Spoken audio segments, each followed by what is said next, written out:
back. The huge upset to open the year, knocking down Florida State 24-21 in Dublin on that last-second field goal. Georgia Tech's first win over a top 10 opponent since they beat Florida State in October of 2015. And so the Seminoles have now already equaled their entire loss total from a year ago. But this is why this is so important, why I thought it was worth getting into. Their odds to win the conference are now 6-1. That's fourth best behind Clemson, Miami, and NC State. They were 35-1 to win the national championship before that game. Coming back now, ESPN Bet has them at 75-1, which is very different than being 1,000,000-1, which in a different universe, or for every year up until this one, is what they would have been. Let me bring Dan Orlovsky back and Paul Finebaum into the conversation on that. And Sir Paul, I think it's an interesting way of reminding. I was watching in the postgame. It was a good job, I thought, Trevor Manich and Sam Acho did explaining that this is just a new world. A year ago, you and I on this day would have been talking about, well, say goodbye to Florida State. Paul, that's no longer the case.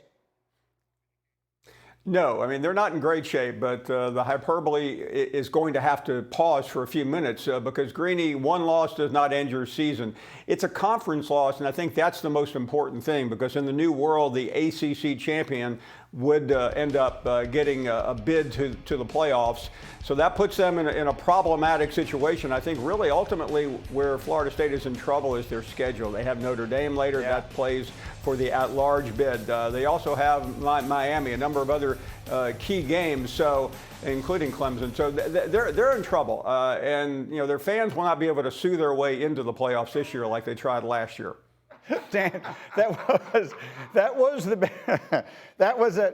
well played. That was the big question that I had, was a Florida State team that had every reason in the world, and I know that like half the roster turned over, but that had every reason in the world to want to come out week one, or in this case week 0, and show everybody, see, you were dead wrong about us. I thought they were going to come out and win this game by 50 points. What did you make of the fact that they got beat the way they did? Yeah, a lot of credit goes to Georgia Tech and their head coach, Brent Key. I mean, they just outplayed Florida State really in the most important part of the game, which was line of scrimmage and downfield. And I think a big part of this, Greeny, is, if we're being honest, one quarterback has really developed into a quarterback. Haynes King started at A&M, now at Georgia Tech, and DJ just hasn't taken that next step in developing as a quarterback.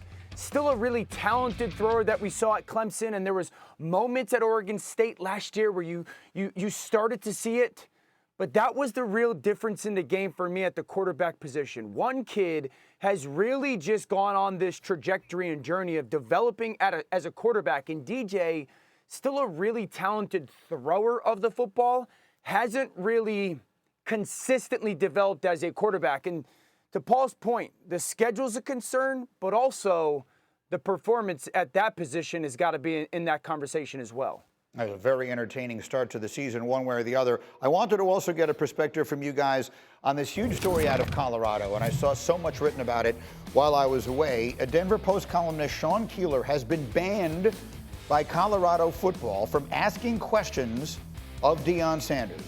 A university media relations staffer told the newspaper it took issue with Keeler's references to Sanders as, quote, deposition Deion, the Bruce Lee of BS, and a false prophet, and his use of phrases such as Planet Prime, the Deion Kool-Aid, and the circus. So the reporter, in this case the columnist, has taken a lot of shots at Deion Sanders and the program. This is the statement from the university. After a series of sustained personal attacks on the football program and specifically on Coach Prime, the athletic department, in conjunction with the football program, have decided not to take questions from columnist Sean Keeler at football-related events. Meanwhile, Deion then had this exchange with another member of the media on Saturday. If I ask a negative question, will you not answer them anymore? That's being negative right now. Like, you take an approach that I'm going to be negative. I'm not negative to anybody in here. I will challenge you and ask you why or where is this coming from. So I'm not built like that. I'm not built to hate. I'm not a hateful guy. I come with love. I think if anybody in here has had encounters with me, I don't come with the bull junk. I come with the peace and the joy. Now, when you show me where you stand, I might have to change that a little bit. So I'm not going to match your ignorance.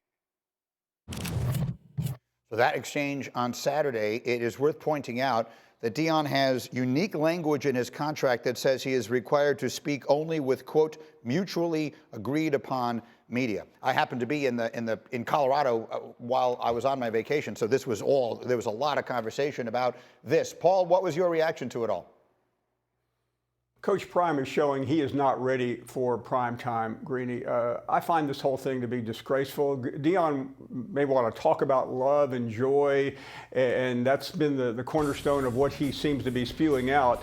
But treating reporters like this seems like we're in some autocratic country. This is not America, and the fact that it's in his contract is really even more absurd. But don't forget, he did this at Jackson State. This is a trait of Deion Sanders. He wants to have it his way, and I find him to be a bully and a hypocrite, and quite frankly, as someone who has been a fan of his throughout his entire career, even at Colorado, I am mortified by his actions. Dan Orlovsky and Shefty wants to get in, and D. Wood wants to get in, and I'm worried about time. There's a part of me that wants to say, let's hold this over and continue the conversation. Ash, can we do that? Let's take a quick break.